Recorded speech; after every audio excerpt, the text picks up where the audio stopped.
Hello students, कैसे हो आप लोग? ठीक ठाक हो गए? तो स्टूडेंट्स, मैं अपने वादे के मुताबिक हमारे फ़तेह क्लासेस परिवार में एक नया मेंबर जोड़ने जा रहा हूं। हम सबके बीच हैं श्रीमान संजय सर। मैं स्वागत करता हूं अपनी फ़तेह क्लासेस पर संजय सर का। ये RAS प्री क्लियर हैं और बाकी पॉलिटिकल स्पेशलिस्ट हैं, और ये आपको फ़िलहाल रीट से संबंधित जो पॉलिटिकल का पोर्शन है वो करवाएंगे, और उसके बाद जैसे ही जो बच्चों की डिमांड होगी या समय अनुसार किसी और कंपटीशन की कोई क्लासें लेंगे। फ़िलहाल हम फोकस करेंगे रीट के सिलेबस पर। तो संजय सर का मैं एक बार फिर पुनः स्वागत करना चाहूँगा। स्वागत है संजय सर आपका। तो कंटिन्यू करेंगे संजय सर अपनी क्लास।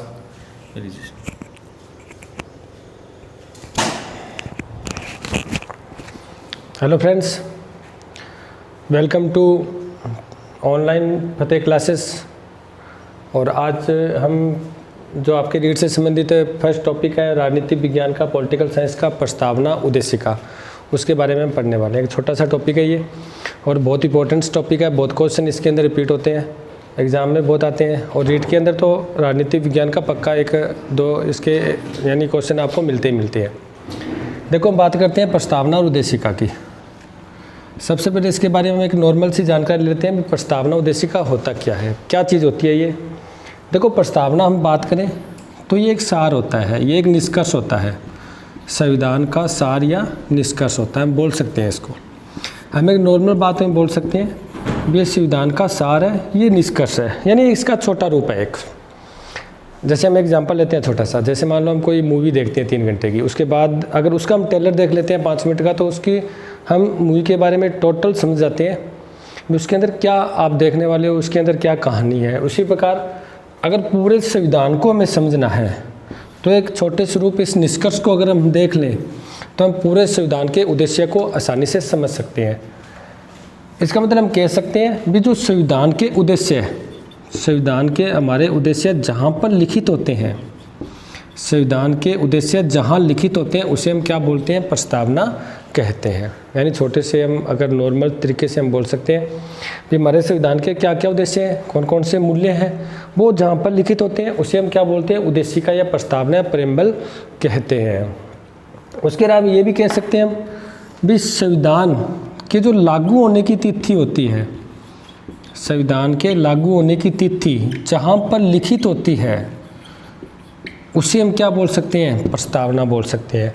और आपको पता है हमारी प्रस्तावना में संविधान के लागू होने की तिथि लिखी है। क्या लिखी है? 26 नवंबर 1949 को हम इसको अंगीकृत करते हैं, हम इसको अधिनियमित करते हैं। अधिनियमित का अर्थ होता है भी हम उसको लागू करते हैं। अब ये कहोगे सर ऐसे कैसे, लागू तो हुआ था ये 26 जनवरी 1950 को। लेकिन इसका ध्यान रखना आप, इसका एक छोटा सा जो आपको मेन फैक्ट है मैं बता देता हूँ आपको। हम यहाँ पर कह सकते हैं ये आंशिक संविधान लागू हुआ था। क्या हुआ था?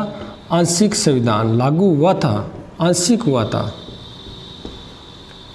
और उस टाइम कहते हैं भी 16 आर्टिकल को क्या किया गया था, लागू किया गया था, उसको मतलब व्यवहार में लाया गया था। इसका मतलब आंशिक संविधान लागू हो चुका था 26 नवंबर 1949 को, जो 16 आर्टिकल से संबंधित था। और हम ये कह सकते हैं शेष संविधान जो लागू हुआ था वो हुआ था 26 जनवरी 1950 को। ये बात जो लिखित है वो है अपने आर्टिकल 394 के अंदर। ये आप फैक्ट याद रखना भाई, बात समझ रहे हो भाई। जो 26 नवंबर 1949 को लागू हुआ था ये फैक्ट तो हमें मिल जाता है प्रस्तावना में भाई। प्रस्तावना में स्पष्ट रूप से लिखा होता है 26 नवंबर 1949 को हम इसको अंगीकृत, अधिनियमित और आत्मार्पित करते हैं। और अधिनियमित का अर्थ होता है हम उसको लागू करते हैं। इसका मतलब 16 आर्टिकल को आंशिक रूप से संविधान को हमने लागू किया था। ये बात हमारी प्रस्तावना में लिखित है। और जो आर्टिकल 394 वो कहता है भी 26 जनवरी 1949 को हमने 1950 को हमने क्या किया था, शेष संविधान को क्या कर दिया था, लागू कर दिया गया था। 26 जनवरी 1950 को शेष संविधान को लागू किया था। ये आपका मिलता है आर्टिकल 394 के अंदर।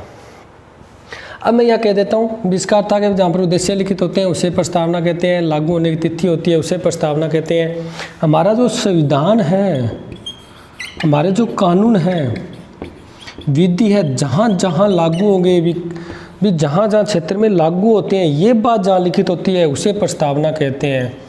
देखो ये नॉर्मल सी बात है, इसका मतलब हमारे प्रस्तावना में उद्देश्य भी लिखित है, हमारी प्रस्तावना में जो लागू होने की तिथि है वो भी उल्लेखित है, मैं आपको बता चुका हूँ, ठीक है। और संविधान कानून जहाँ जहाँ लागू होते हैं, कहाँ कहाँ लागू, कौन कौन क्षेत्र में लागू होते हैं, जो लिखित है वो प्रस्तावना है। देखो मैंने आपको कहा था ये सार है, ये निष्कर्ष है, इसी कारण ध्यान रखना हमारी प्रस्तावना को संविधान की आत्मा कहा जाता है। संविधान की आत्मा यानी इसका एक छोटा रूप होने के कारण, एक निष्कर्ष रूप होने के कारण इसको संविधान की आत्मा की उपमा दी जाती है, उपाधि दी जाती है। अगर इसके आधार पर हम बात करें, देखो एक के.एम. मुंशी, इन्होंने इसके बारे में एक स्टेटमेंट भी दिया था प्रस्तावना के बारे में, यानी अपने कुछ विचार भी दिए थे प्रस्तावना के बारे में। क्या कहा था? इन्होंने कहा था भी जो प्रस्तावना है वो एक राजनीतिक कुंडली है, राजनीतिक कुंडली, यानी इन्होंने प्रस्तावना की राजनीतिक कुंडली उसको उपाधि दी। देखो आप देख लो, हम पूरा हमारा जीवन होता है उसको हम एक छोटी सी कुंडली में रख देते हैं, अभी हमारे जीवन में क्या होने वाला है, क्या घटित हो चुका है, यानी पूरा बड़ा जीवन होता है और इसका एक सार रूप, छोटा सा कुंडली रूप बना देते हैं, यानी छोटे से रूप में हम पूरे जीवन को समझ सकते हैं। उसी प्रकार एक छोटे से रूप से हम क्या समझ सकते हैं, पूरे संविधान को समझ सकते हैं। इसी कारण के मुंशी ने इसको क्या कहा, राजनीतिक कुंडली की उपाधि दी है। तो समझिए बात, एक तो संविधान की आत्मा कहा जाता है इसको, और एक के.एम. मुंशी ने इसको राजनीतिक कुंडली कहा है। अब इसी के आधार पर मैं आपको इसी के साथ ही एक फैक्ट बता देता हूँ। अगर यहाँ पर बात आ जाए डॉक्टर अम्बेडकर की, अगर आपके क्वेश्चन में डॉक्टर अम्बेडकर ये नाम दिया हो, डॉक्टर भीमराव अम्बेडकर, B.R. अम्बेडकर, भी अगर ये आ जाए भी डॉक्टर भीमराव अम्बेडकर ने संविधान की आत्मा की उपमा या उपाधि किसे दी है, ध्यान रखना यहाँ पर आंसर आएगा आर्टिकल 32 का। बात समझ रहे हो? अगर सीधा पूछे आपको संविधान की आत्मा कहा जाता है, फिर तो आप कहोगे जी संविधान की जो प्रस्तावना होती है उसे संविधान की आत्मा कहा जाता है। अगर आपको विशेष नाम देकर पूछ ले डॉक्टर अम्बेडकर के अनुसार या डॉक्टर अम्बेडकर ने संविधान की आत्मा किसे कहा है, तो उस टाइम आपका आंसर आएगा आर्टिकल 32। यहाँ पर आपका प्रस्तावना आंसर नहीं आएगा, क्योंकि यहाँ पर तो आपको सीधा पूछा जा रहा है संविधान की आत्मा, प्रस्तावना उद्देश्य का। अगर एक नाम देकर विशेष आपसे पूछा जा रहा है तो आपका आंसर आएगा आर्टिकल 32, यानी इसके साथ ही ये फैक्ट आप याद कर लेना, बहुत बढ़िया है। उसके बाद हम नेक्स्ट करते हैं।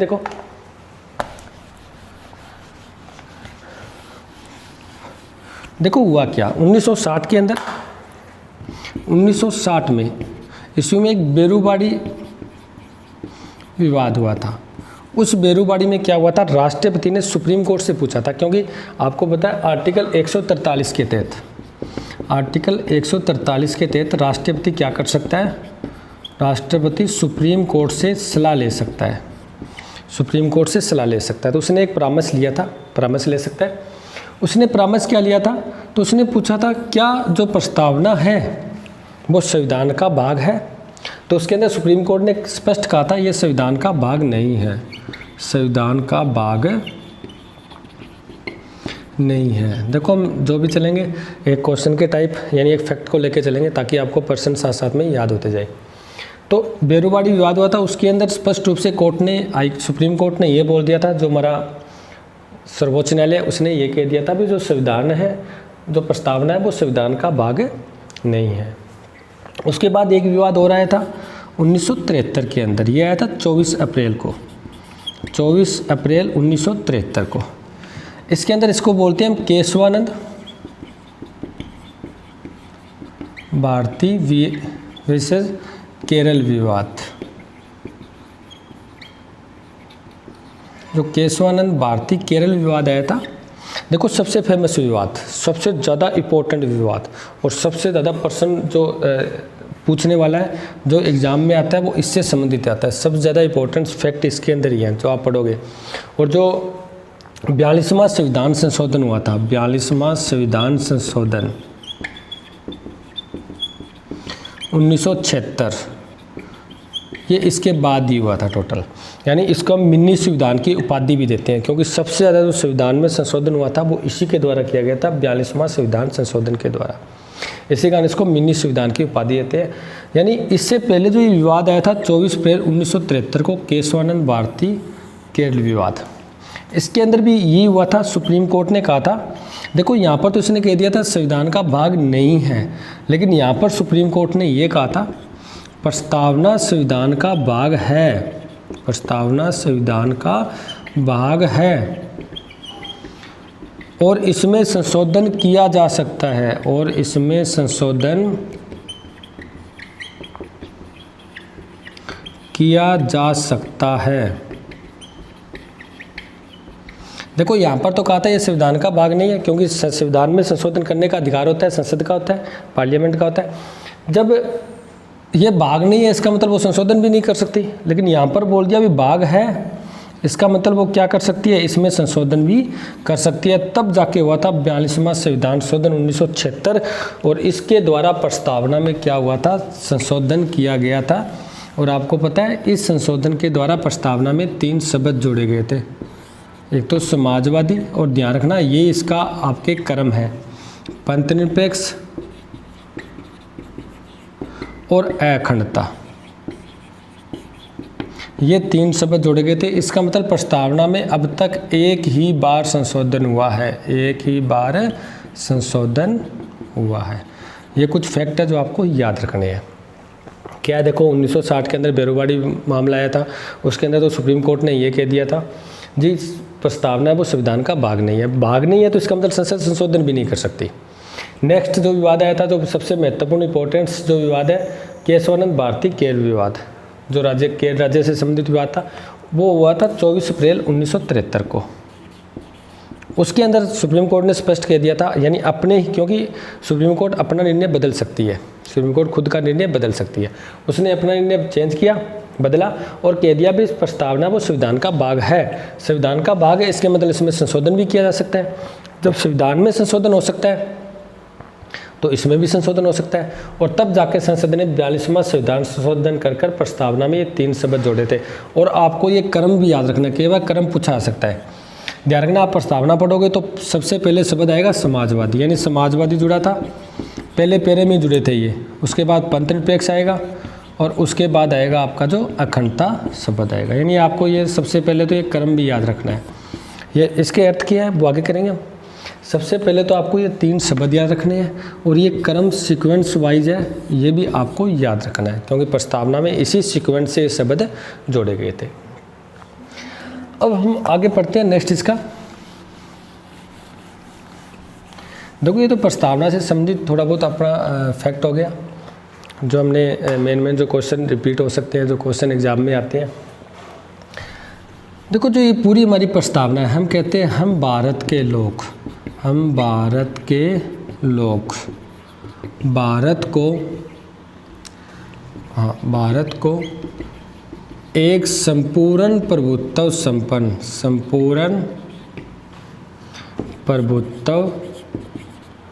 संपन्न समाजवादी पंथनिरपेक्ष लोकतांत्रिक गणराज्य है। देखो ऐसे हमारे संविधान की क्या होती है, शुरुआत होती है, हम भारत के लोग। ये ध्यान रखना, इन सब का कुछ ना कुछ अर्थ निकलता है जो हमारी प्रस्तावना में लिखा, क्योंकि हमने पहले ही पढ़ दिया था भाई संविधान में जितने भी उद्देश्य उल्लिखित है, संविधान में जो भी उल्लिखित है उसका जो सार रूप है, उसका जो एक छोटा रूप है वो है प्रस्तावना। इसका मतलब उद्देश्य है वो इसके अंदर लिखित है, हमें पता चल जाएगा भी हमारा भारत कैसा है, पंथनिरपेक्ष है, लोकतांत्रिक है, गणराज्य है, संपूर्ण प्रभुत्व संपन्न है। इनका अर्थ क्या है, हम क्या करते हैं इस पूरी प्रस्तावना को, देखो एक तो ध्यान रखना मूल, अगर मूल शब्द है इसका मतलब 26 जनवरी 1950 और 26 नवंबर 1949 जब बनकर तैयार हुआ था और उसको पूरा रूप से लागू किया गया था, तब बात हो रही है। वर्तमान की बात है, इसका मतलब ये 42वें संविधान संशोधन 1976 की बात हो रही है, उसके बाद की बात हो रही है, क्योंकि मूल के अंदर 3 शब्द नहीं थे, समाजवादी, पंथनिरपेक्ष और अखंडता, यानी इसका मतलब शुरुआत सिर्फ ये शब्द नहीं थे। इसका मतलब क्या होता था, हम भारत के लोग भारत को एक संपूर्ण प्रभुत्व संपन्न लोकतांत्रिक गणराज्य, ये तो मूल की लाइन थी। अगर हम चेंज की बात करें 1976 के बाद की बात करें तो फिर क्या हो गया, हम भारत के लोग भारत को एक संपूर्ण प्रभुत्व संपन्न समाजवादी पंथ निरपेक्ष लोकतांत्रिक गणराज्य बनाने के लिए। अब हम बात करते हैं हमारी प्रस्तावना में, मैंने स्टार्ट में आपको बताया था इसमें उद्देश्य लिखित है। तो कौन कौन से उद्देश्य लिखित है, किस प्रकार इस पूरी प्रस्तावना को हम 3-4 भागों में बांटकर इसका अध्ययन करेंगे। यानी पूरी प्रस्तावना है उसको हम कुछ भागों में डिवाइड कर लेंगे, कुछ पार्ट्स बना लेंगे ताकि समझने में आसानी रहे। चलो हम शुरुआत करते हैं। सबसे पहले इसका जो पार्ट्स है वो है घोषणात्मक भाग। घोषणात्मक भाग, इसका मतलब इसमें क्या की गई, कुछ घोषणा की गई है। क्या की गई है, घोषणा। अब हमने ये देखना है भी प्रस्तावना में कौन सी घोषणा की गई है। इसके अंदर जो पढ़ोगे ध्यान रखना वो है हम भारत के लोग। हम भारत के लोग, इसका क्या अर्थ है, ये घोषणात्मक है, यानी घोषणा की जा रही है। स्टार्टिंग में हम भारत के लोग और बाद में लिखते हैं हम 26 नवंबर 1949 को क्या करते हैं, इसको अंगीकृत करते हैं, इसको क्या करते हैं, अधिनियमित करते हैं, और इसको हम क्या करते हैं, आत्मार्पित करते हैं। इनका तीनों का क्या अर्थ है ये भी पढ़ेंगे। इसका मतलब घोषणा ये हो रही है भी जो भी अंगीकृत करते हैं, अंगीकृत होता है लागू करना, स्वीकार करना। भारत के लोग क्या करते हैं, संविधान को स्वीकार करते हैं। अधिनियमित होता है भारत के लोग इस संविधान को लागू करते हैं। और आत्मार्पित होता है भारत के लोग ही स्वयं को ये सौंपते हैं, संविधान स्वयं को ही सौंपते हैं। इसका मतलब ये घोषणा की गई है। घोषणा की गई है भी जो स्रोत है संविधान का वो कौन है, वो जनता है। यानी जनता ही उसको बनाने वाली है, जनता ही उसको लागू करने वाली है, जनता ही स्वयं पर उसको, यानी स्वयं ही उसको ग्रहण करने वाली है, मतलब स्वयं ही उसको लेने वाली है। भी जो स्रोत है वो जनता है। उसके बाद अगर हम इस शब्द के आधार पर देखें भी क्या घोषणा की गई है, मैं पूछूं भी ये शब्द दिया हुआ है हम भारत के लोग, इसके आधार पर हमारे देश में सर्वोच्च कौन है, सुप्रीम कौन है। भी अगर प्रश्न आ जाए आपको ये लिखा आ जाए भी हम भारत के लोग और इसके आधार पर बताओ भी हमारे देश में सर्वोच्च कौन है, सुप्रीम कौन है।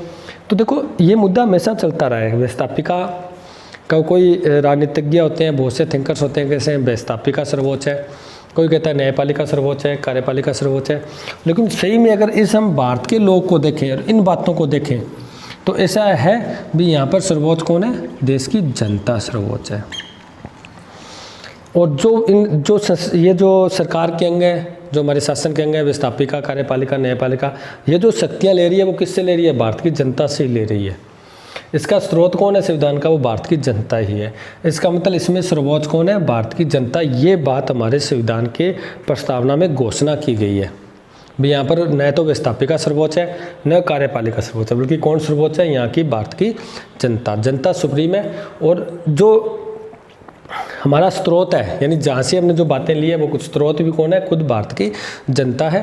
संविधान को बनाने वाली भी भारत की जनता है, उसको लागू करने वाली भी भारत की जनता है, और उसको स्वयं को सौंपने वाली भी भारत की जनता है। इसका मतलब मेन जो सुप्रीम है वो है भारत की जनता। ध्यान रखना, ये है इसका घोषणात्मक भाग।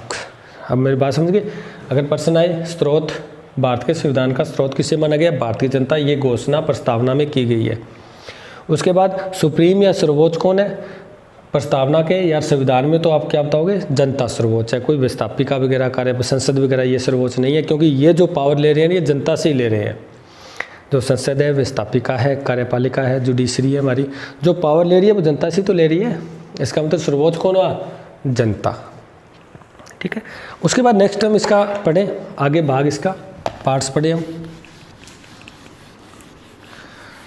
देखो हमने ये भी कहा था जो भी संविधान के उद्देश्य उल्लेखित है वो प्रस्तावना में दिए हुए हैं। कौन कौन से उद्देश्य, तो हम बात करते हैं इसका उद्देश्य का भाग। उद्देश्य भाग भी उद्देश्य कौन कौन से लिखित है इसके अंदर, सेकंड नंबर का। देखो फर्स्ट का तो हो गया घोषणा का, भी घोषणा के अनुसार जनता सर्वोच्च है, हमारी जो स्रोत है वो जनता है, और जनता ही इसको बनाने वाली है, लागू करने वाली है, स्वीकार करने वाली है। अब बात करते हैं उद्देश्य भाग इसका। देखो हम लिखते हैं, मैं यहाँ लिख देता हूँ, हम भारत के लोग भारत को संपूर्ण प्रभुत्व संपन्न समाजवादी लोकतांत्रिक गणराज्य। यानी ये हमारे टोटल है वो उद्देश्य है। अभी हम भारत को कैसा बनाना चाहते हैं, हमारा क्या उद्देश्य था। हमारा उद्देश्य था प्रथम भी भारत को संपूर्ण प्रभुत्व संपन्न बनाना चाहते हैं। तो पहला उद्देश्य क्या हुआ, संपूर्ण प्रभुत्व संपन्न।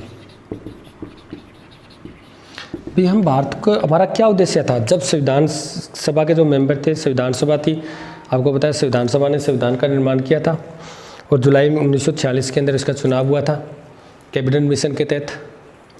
तो वो हम आगे नेक्स्ट जो वीडियो आएगी उसमें करेंगे। भी जो संविधान सभा उसको भी हम पढ़ेंगे कंप्लीट, उसके बहुत पर्सन एग्जाम में रिपीट होते हैं। तो सबसे पहले पढ़ते हैं हम कि जो वहाँ के मेंबर थे जो संविधान सभा से, उसके मेन उद्देश्य थे कि भारत को एक संपूर्ण प्रभुत्व संपन्न देश बनाया जाए। संपूर्ण प्रभुत्व संपन्न का अर्थ क्या हुआ, अर्थ ये हुआ कि जो भारत है वो आंतरिक और बाह्य रूप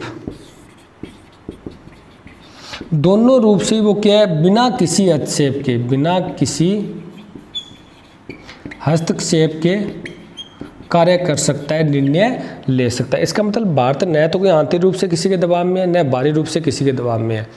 भारत अपनी इच्छा से कोई भी निर्णय ले सकता है बिना किसी हस्तक्षेप के। यानी आज हम कोई कानून बना रहे हैं तो हमें विदेश उसके अंदर हस्तक्षेप नहीं कर सकता। अमेरिका, चीन, जो भी पाकिस्तान, वो हमारे कार्यों में हस्तक्षेप नहीं कर सकता। जैसे अभी हमने जम्मू कश्मीर की धारा तोड़ी थी, उसको जो हमारा जो विशेष राज्य का दर्जा था उसको हमने केंद्र शासित प्रदेश बना दिया। ये हमारा आंतरिक मामला है। इसके अंदर कोई विदेशी जो स्टेट, जो राज्य होते हैं, देश होते हैं, वो इसमें हस्तक्षेप नहीं कर सकते। क्यों? क्योंकि हम आंतरिक और बाह्य रूप से दोनों रूप से क्या है, स्वतंत्र है। आंतरिक और बाह्य दोनों रूप से हम क्या है, स्वतंत्र है। उसे बोलते हैं हम संपूर्ण प्रभुत्व संपन्न। यानी जो संविधान सभा था उनका एक उद्देश्य ये था भी हमारे देश को संपूर्ण प्रभुत्व संपन्न देश बनाया जाए। यानी कहने का मतलब है आंतरिक और बाह्य रूप से उसको क्या रखा जाए, स्वतंत्र रखा जाए। उसके अंदर किसी भी जो भी कार्य करे वो किसी के दबाव में आकर कार्य न करे। इसका हम सेकंड बात करें आगे उसके उद्देश्य की। सेकंड देखो आगे अपने जो संविधान सभा में रेगुलर आता है आगे समाजवादी। ये पता है आपको 42वां संविधान संशोधन हुआ था 1976 में, इसके द्वारा ये शब्द जोड़ा गया था। ये बात हम स्टार्टिंग में कर चुके हैं। देखो अगर हम एक सिंपल सी बात लें तो अर्थव्यवस्था होती है ना पूरे विश्व की, वो दो प्रकार की होती है अर्थव्यवस्था। एक तो होती है पूंजीवादी अर्थव्यवस्था और एक होती है समाजवादी। और आप ये पढ़ चुके हो, इन दोनों के मध्य शीत युद्ध चला था। एक तो था यूएसएसआर सोवियत संघ और एक था अमेरिका। अमेरिका था वो पूंजीवादी अर्थव्यवस्था से संबंधित था और साम्यवादी समाजवाद से संबंधित था वो सोवियत संघ था। हमारा यूएसएसआर था जो वर्तमान में रूस कहते हैं। इनके मध्य क्या हुआ था, शीत युद्ध हुआ था। देखो जो पूंजीवादी अर्थव्यवस्था होती है उसके अंदर ज़्यादा निजी व्यक्ति का प्रभुत्व होता है। यानी जो भी कार्य करता है वो निजी व्यक्ति करता है। सरकार का इसके अंदर कम इंटरफेयर होता है, सरकार उसके अंदर कोई हस्तक्षेप नहीं करती। जो समाजवादी होती है उसके अंदर ज़्यादा सरकार का रोल होता है, इसमें निजी व्यक्ति का रोल बहुत कम होता है, यानी नाम मात्र का होता है। ठीक है, जो भी योजना बनाती है, जो भी कोई कार्य करती है देश के लिए, उत्पादन करती है, वितरण करती है, कुछ भी करती है, वो टोटल कार्य करती है वो सरकार करती है। ठीक है, इसके बाद इसके लिए हमारे यहाँ पर क्या हुआ था, हमारे देश को समाजवादी की उपाधि दी गई थी। कैसे? क्यों? क्योंकि सरकार क्या करेगी, सरकार हमारे स्वास्थ्य कुछ करेगी, सरकार हमें रोजगार देगी, सरकार हमारी गरीबी को दूर करेगी, स्वस्थ पानी देगी, स्वस्थ हवा देगी, यानी सरकार हमारा संपूर्ण विकास करेगी। इसका मतलब यहाँ पर ज़्यादा कार्य कौन करेगी, सरकार करेगी। वैसे तो आपको बता देते हैं, आपको पता है 1991 के अंदर हमारे यहाँ पर वैश्वीकरण लागू हुआ था। वैश्वीकरण, भूमंडलीकरण और निजीकरण, इसके द्वारा हमने क्या किया, समाजवाद से किस में आ गए थे, पूंजीवाद से। क्योंकि इसके द्वारा निजी व्यक्तियों को क्या किया गया था, अधिकार दिए गए थे, निजी व्यक्तियों को आगे लाया गया था। सरकार थोड़ी पीछे हट गई थी। यानी हम कहते हैं पूंजीवाद के बाद इन बातों को अपना लिया गया था, लेकिन फिर भी वर्तमान में भी सरकार बहुत कुछ काम कर रही है। यानी मिश्रित अर्थव्यवस्था को अपनाया गया हमारे यहाँ पर। सरकार हमें रोजगार, यानी हम जन्म से लेकर जब हम मरते हैं लास्ट तक, जन्म में जन्म प्रमाण पत्र बनाया जाता है, लास्ट के अंदर टीकाकरण वगैरह होता है, लास्ट में जब मरते हैं तब जो हमारा मृत्यु प्रमाण पत्र बनता है। यानी सरकार का हमारे जीवन में बहुत रोल है। ठीक है, ये होता है समाजवादी, हमें समाजवादी बनाया गया था, यानी सरकार का इसके अंदर महत्वपूर्ण रोल होता है। नेक्स्ट हम 3 नंबर का पढ़ते हैं, वो होता है लोकतांत्रिक। क्या है? लोकतांत्रिक। देखो लोकतंत्र अधिकतर वर्तमान में देशों में लगभग सभी देशों में लोकतंत्र को ही अपनाया गया है। भारत भी एक लोकतांत्रिक देश है। अगर हम लोकतांत्रिक शब्द की बात करें तो आपको अब्राहम लिंकन की परिभाषा जो आप 3री-4थी क्लास से पढ़ना शुरू कर देते हो, उसमें स्पष्ट रूप से कहा है कि लोकतंत्र देश वो है जो जनता द्वारा जनता के लिए जो शासन होता है, जनता का, जनता द्वारा और जनता के लिए जो शासन होता है, वो क्या होता है? लोकतंत्र होता है। इसका मतलब आप इसकी एक सिंपल सी परिभाषा दे सकते हो, जिसमें जनता की अधिक भागीदारी हो, भागीदारी हो, उसे क्या बोलते हैं हम? लोकतांत्रिक देश कहते हैं। जहाँ पर जनता ज़्यादा से ज़्यादा भाग ले सके, यानी लोकतांत्रिक देश कौन से हो गए? जहाँ पर जनता ज़्यादा से ज़्यादा भाग ले सके, प्रशासन में जिनका रोल ज़्यादा से ज़्यादा हो, उसे बोलते हैं हम लोकतांत्रिक देश। और भारत भी एक लोकतांत्रिक देश है, क्योंकि यहाँ पर जनता ज़्यादा से ज़्यादा क्या लेती है? राजनीति में, प्रशासन में भाग ले सकती है, चुनाव लड़ सकती है, उनको पूरी स्वतंत्रता है। ठीक है, मत के रूप में उनको स्वतंत्रता मिल जाती है, बेशक मताधिकार अपनाया गया है।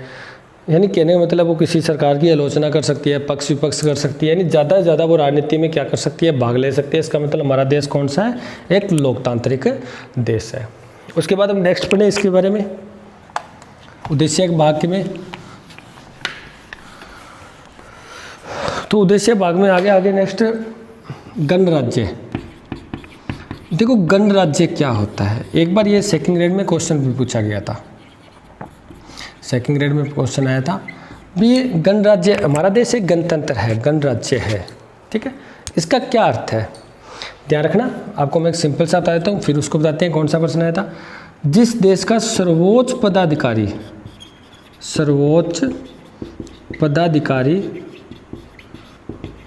का निर्वाचन होता हो या निर्वाचन हो, इसका मतलब क्या हो?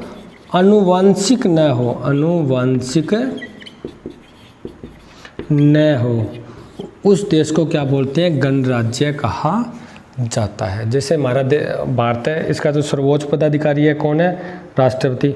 अब राष्ट्रपति का क्या होता है? निर्वाचन होता है हमारे यहाँ। राष्ट्रपति का क्या होता है? निर्वाचन होता है। इसी कारण भारत क्या है? गणतांत्रिक देश है, गणराज्य देश है।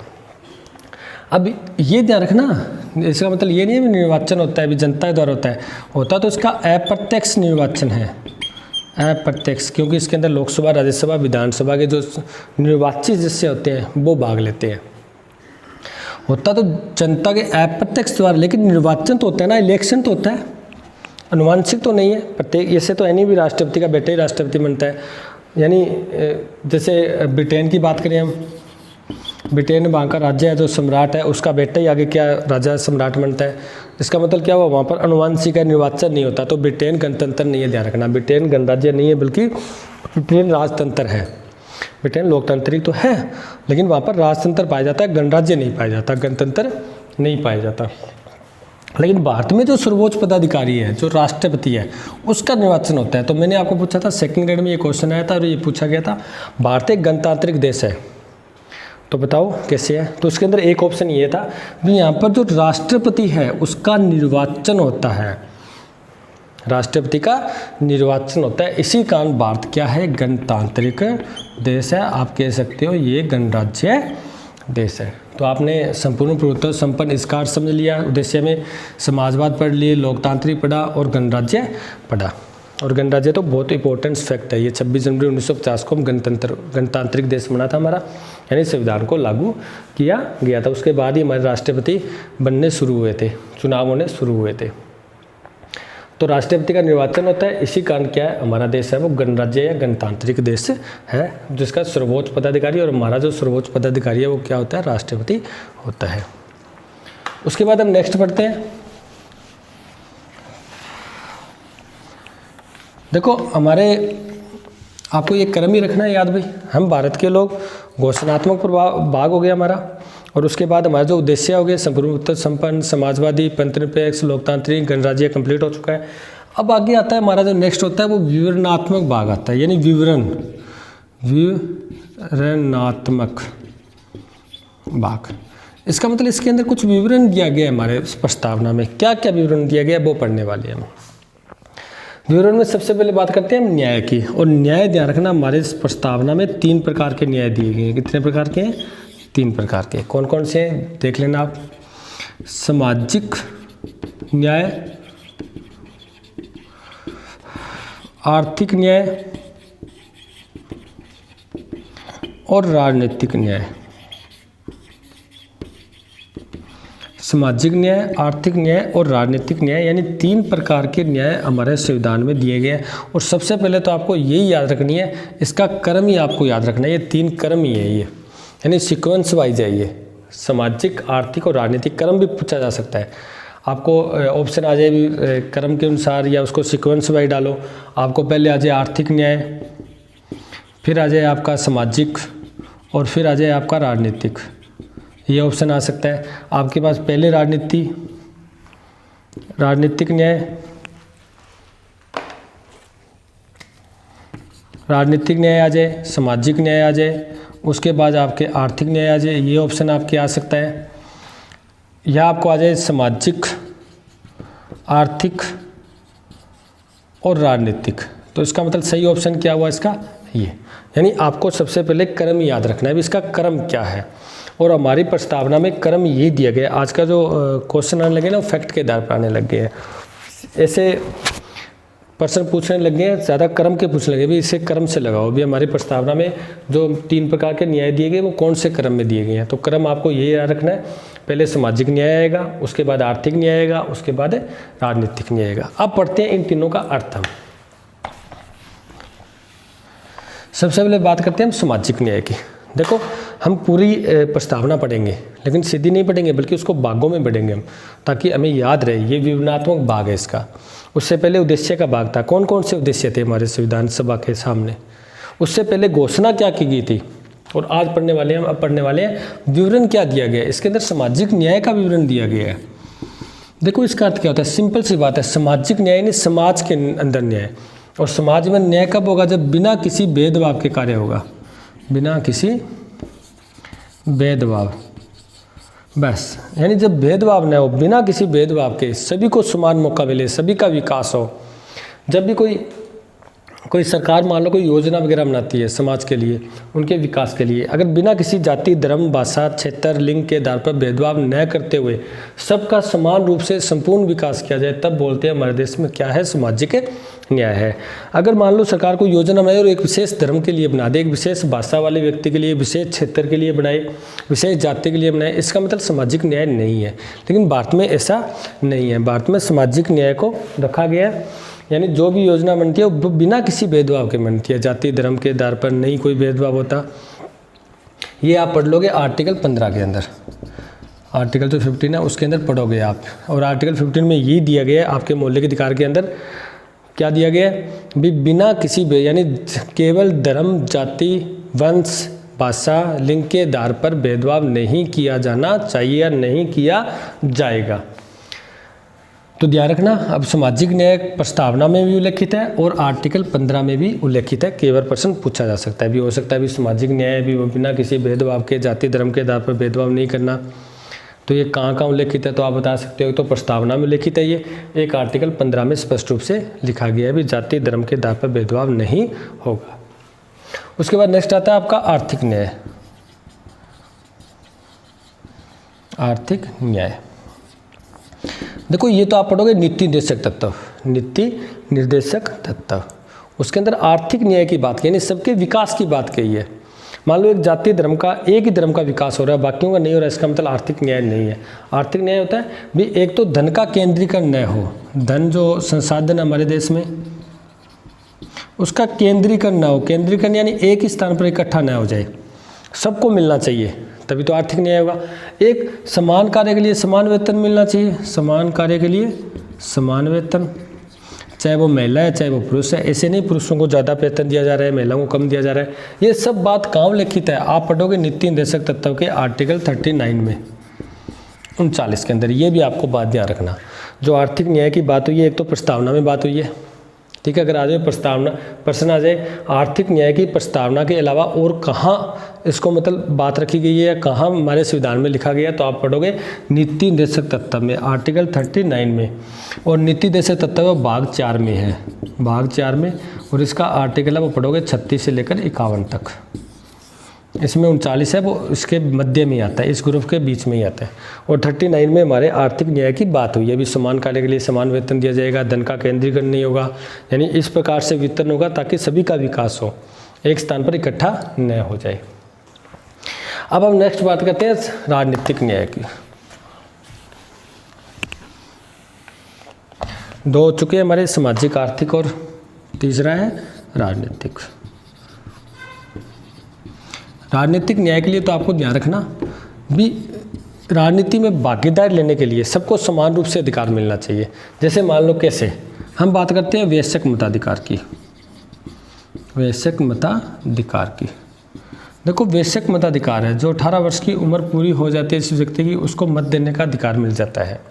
चाहे वो किसी धर्म का हो, किसी जाति का हो, किसी भाषा से हो, किसी क्षेत्र से हो, कहीं से संबंधित हो, उसको वयस्क मताधिकार मत देने का अधिकार मिल जाता है। वो है आर्थिक न्याय, ठीक है। संवैधानिक उपचारों का अधिकार, आप पढ़ते हो संवैधानिक उपचारों का अधिकार ये पढ़ोगे आप मौलिक अधिकार में। जो आपका आर्टिकल लास्ट है आर्टिकल 32, छठा जो आपका मौलिक अधिकार है, आर्टिकल 32 में संवैधानिक उपचारों का अधिकार दिए गए।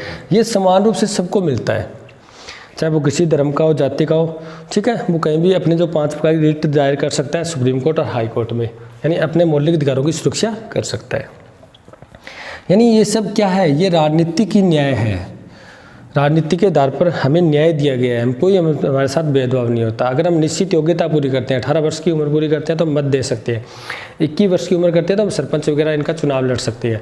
25 वर्ष की उम्र में हम MP बन सकते हैं, लोकसभा का चुनाव लड़ सकते हैं, हम लोकसभा का मेंबर बन सकते हैं हम। और 30 वर्ष की उम्र में हम जो हमारा राज्यसभा है उसका मेंबर बन सकते हैं हम, ठीक है, उसका निर्वाचन लड़ सकते हैं हम। और 35 वर्ष की उम्र में हम क्या कर सकते हैं? राष्ट्रपति का चुनाव लड़ सकते हैं। समान रूप से कोई किसी के साथ भेदभाव नहीं होता। अब बात करते हैं हम आगे, इसको थोड़ा बहुत इसका कोई फैक्ट है वो पढ़ लेते हैं हम। देखो 18 वर्ष की उम्र है वयस्क मताधिकार की, लेकिन ध्यान रखना जो मूल संविधान था, मैंने पहले ही बताया था, जहाँ पर मूल शब्द आए वहाँ पर समझना भी जब संविधान का निर्माण किया गया था और उसको लागू किया गया था। मूल संविधान था उस टाइम 21 वर्ष वयस्क मताधिकार की उम्र थी। कितनी थी? 21 वर्ष। लेकिन एक संविधान संशोधन हुआ था, 61वां संविधान संशोधन, 61वां संविधान संशोधन, ठीक है, 1989 में, 1989 के अंदर। इसके द्वारा क्या हुआ, जो हमारी 21 वर्ष वयस्क मताधिकार की उम्र थी उसको घटाकर कितना कर दिया गया? 18 वर्ष।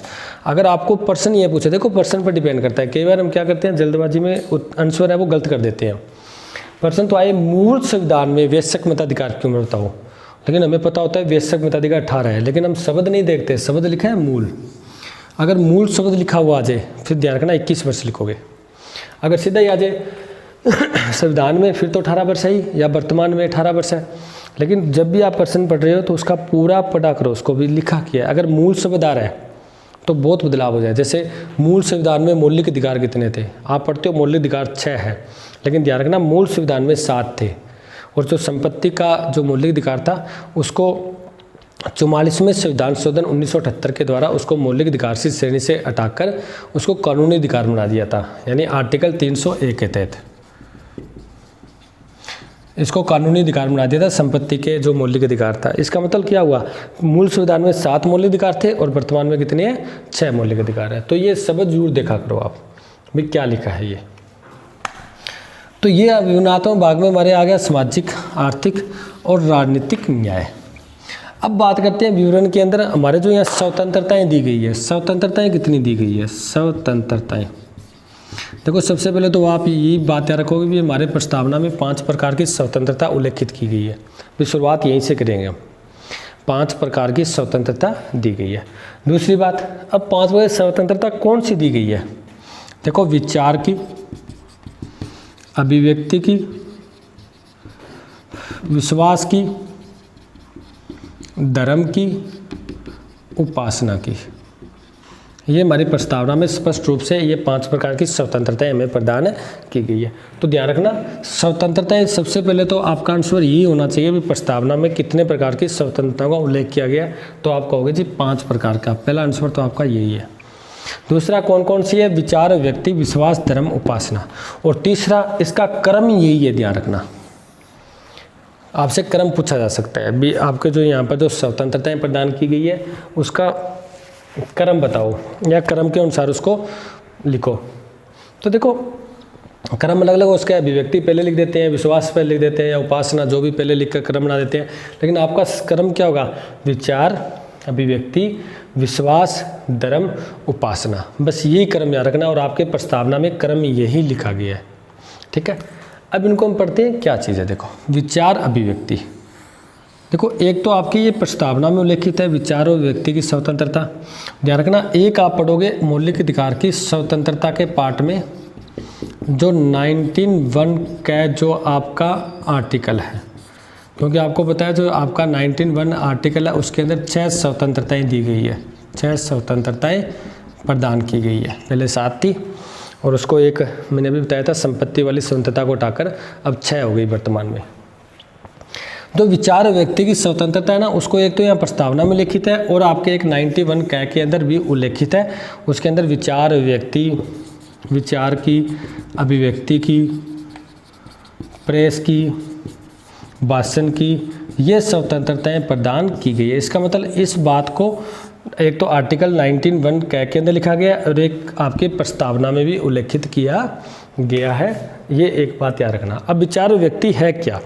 हम अपने विचारों को अभिव्यक्त कर सकते हैं, हम अपने विचारों को बता सकते हैं, हम पर कोई दबाव नहीं होता, हम पर कोई प्रतिबंध नहीं होता। यानी हम भाषण दे सकते हैं, प्रेस के अंदर भी हम काम कर सकते हैं। बात आती है आगे, अब क्या ये अबाध रूप से स्वतंत्र है? ध्यान रखना ये अबाध नहीं है, इसके ऊपर कुछ ना कुछ बाधा भी है। और आपको एक ही शब्द याद रखना है, वो रखना है देश हित। बस क्या याद रखना है? देश हित। यानी देश हित के लिए इन पर क्या लगाया जा सकता है? प्रतिबंध लगाया जा सकता है। जैसे मान लेते हैं, एग्जाम्पल लेते हैं छोटा सा, न्यायपालिका है और न्यायपालिका के निर्णय की आप अवमानना नहीं कर सकते, उसके विरुद्ध नहीं चल सकते। अगर चल सकते हो उसके विरुद्ध आप बोलते हो, अवमानना करते हो, तो इस विचार और व्यक्ति पर क्या लगाया जा सकता है? प्रतिबंध लगाया जा सकता है। ठीक है, उसके बाद नेक्स्ट करते हैं। विश्वास की है, धर्म की है और उपासना की है। धर्म यानी हम किसी भी धर्म को मान सकते हैं, किसी भी धर्म की पूजा कर सकते हैं। ये हमारा आंतरिक मामला है, व्यक्तिगत मामला है, जो हमारा पर्सनल मैटर है वो है ये, यानी अंतकरण की स्वतंत्रता। और ये स्वतंत्रता आप पढ़ोगे आर्टिकल 25 में भी, जो आपका मौलिक अधिकार में। देखो ये बार बार क्यों बता रहा हूँ, क्योंकि आपसे पूछा आ सकता है।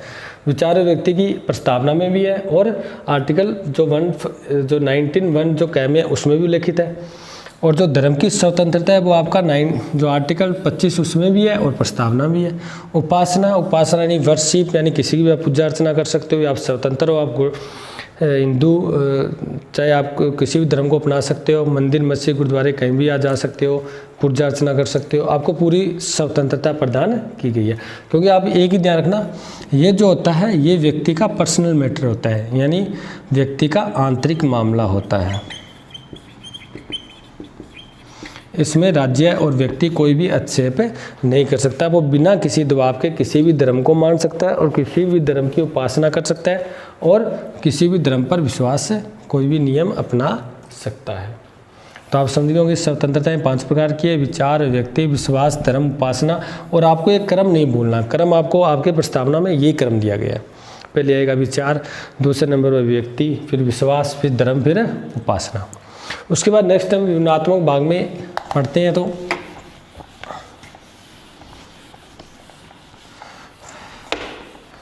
क्योंकि हम बात करते हैं हमारे संविधान में है स्वतंत्रता, प्रस्तावना में स्वतंत्रता, समानता और बंधुता। स्वतंत्रता, समानता और बंधुता। स्वतंत्रता हमने पढ़ ली है जो 5 प्रकार की है। सबसे पहले हम पूरी बात करते हैं अभी स्वतंत्रता, समानता, बंधुत्व जो हमारे प्रस्तावना में रखा गया था, ये कहाँ से प्रेरित होकर इस शब्द को हमने प्रस्तावना में रखा था? तो ध्यान रखना, एक फ्रांस की क्रांति हुई थी, फ्रांस की क्रांति, और जो हुई थी 1789 में 1789 ईस्वी के अंदर। इसके अंदर ये नारा था स्वतंत्रता, समानता और बंधुता। और उसी फ्रांस की क्रांति से प्रभावित होकर इस बात को हमने क्या रखा था, भारत की प्रस्तावना में रखा था। तो पहले तो आपको फैक्ट यही याद होना चाहिए भी स्वतंत्रता, समानता और बंधुता, ये शब्द हमने कहाँ से लिए हैं या कहाँ से प्रेरित होकर हमने इसको प्रस्तावना में लिखे हैं। तो ध्यान रखना, ये फ्रांस की क्रांति 1789 से प्रेरित होकर अपने इसको इस संविधान में रखे हैं। दूसरी बात, स्वतंत्रता हम कर चुके हैं 5। समानता, समानता क्या है, अवसर की समानता। समानता क्या है, प्रतिष्ठा की समानता।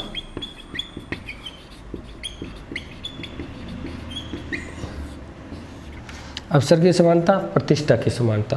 देखो इस बात को ध्यान से देखो आप, जो आपकी अवसर की समानता ये प्रस्तावना में भी उल्लेखित है, और अवसर की समानता है वो आपके आर्टिकल 16 में भी पढ़ोगे, आप 16 में भी पढ़ोगे।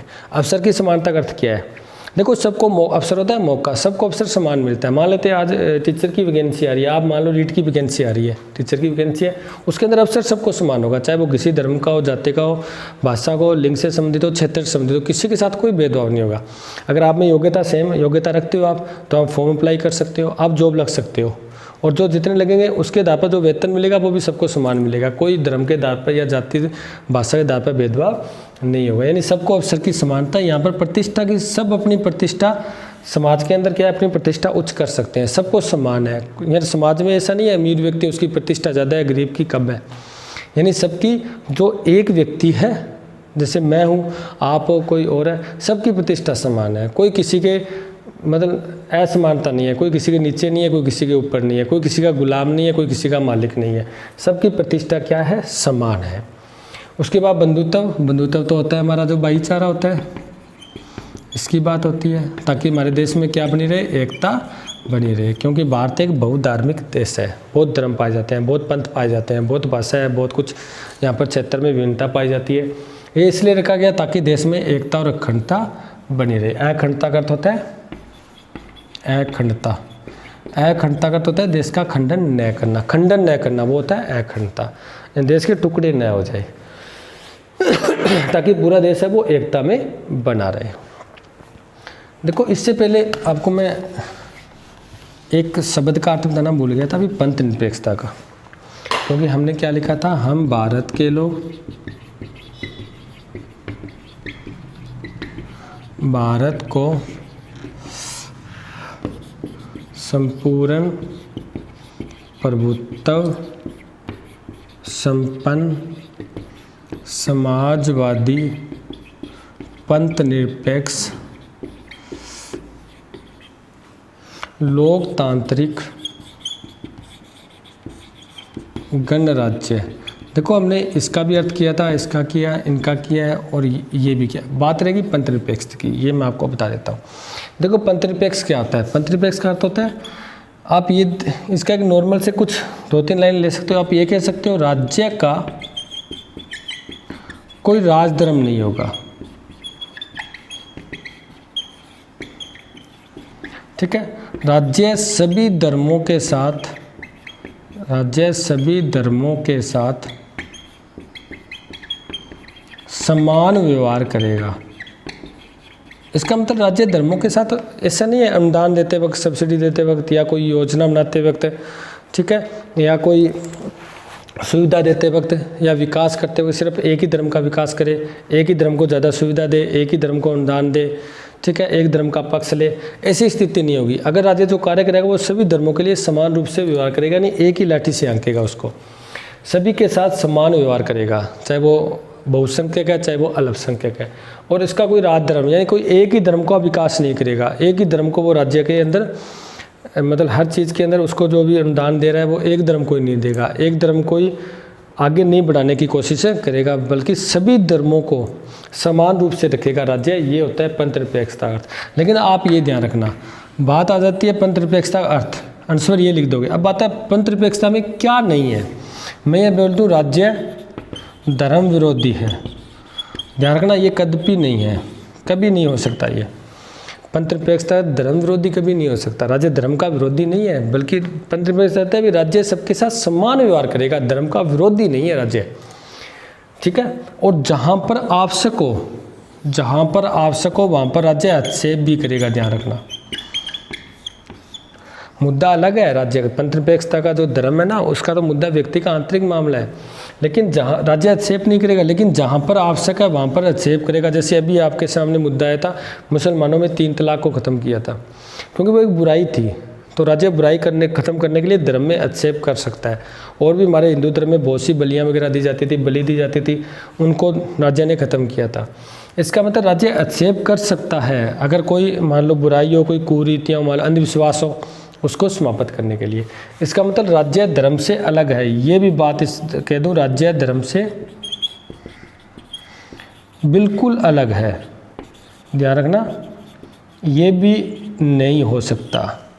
अर्थ तो है, क्या नहीं है ये भी ध्यान रखना। ये नहीं है, राज्य धर्म का विरोधी नहीं है, बिल्कुल अलग नहीं है, लेकिन इसका अर्थ सिर्फ यही है भी राज्य धर्मों के साथ समान व्यवहार करेगा। ऐसा नहीं एक के अंदर तो वो विकास कर रहा है, एक को वो नीचा दिखाने की कोशिश कर रहा है, ऐसा राज्य कभी भी नहीं करेगा, ठीक है। ये होता है पंथनिरपेक्षता का अर्थ। आगे हम बात करते हैं।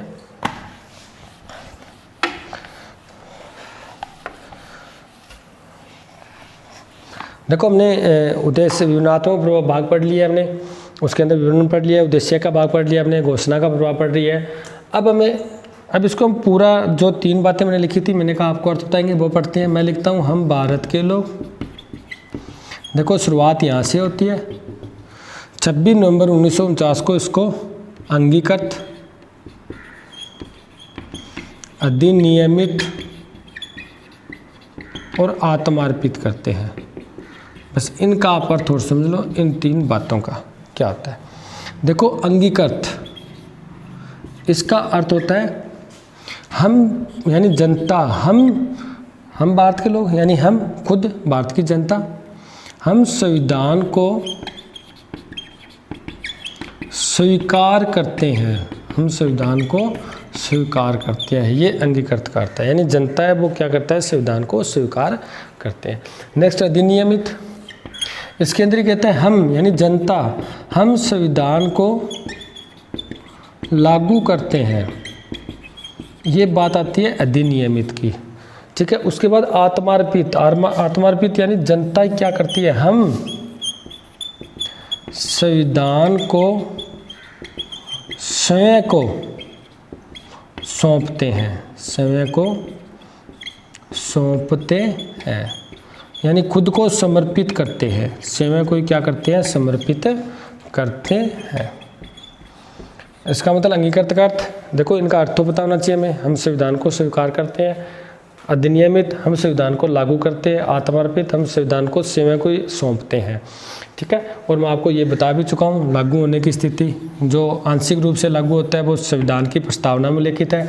जो शेष संविधान 26 जनवरी 1950 को लागू होता है वो आर्टिकल 394 में उल्लेखित है, यानी 394 में इस बात को लिखा गया है भी जो शेष संविधान है उसको 26 जनवरी 1950 को लागू किया जाता है, ठीक है। फ्रेंड्स, आपका ये जो प्रस्तावना है इसकी मेन फैक्ट्स मैंने आपको बता चुका है। पूरे प्रस्तावना को मैंने कुछ 3-4 भागों में बांटकर इसको बढ़िया तरीके से आपको प्रत्येक शब्द मैंने आपको परिभाषित कर दिया भी इसका क्या अर्थ है, ठीक है। और बाकी जो हम उसके जो नेक्स्ट जो आपकी सिलेबस से संबंधित है टॉपिक है वो हम नेक्स्ट वीडियो में लेके मिलेंगे। Thank you. हाँ, एक स्टूडेंट सब्सक्राइब कर देना, लाइक कर देना, ठीक है। बेल आइकन का बटन को भी आप दबा देना, ठीक है। Thank you.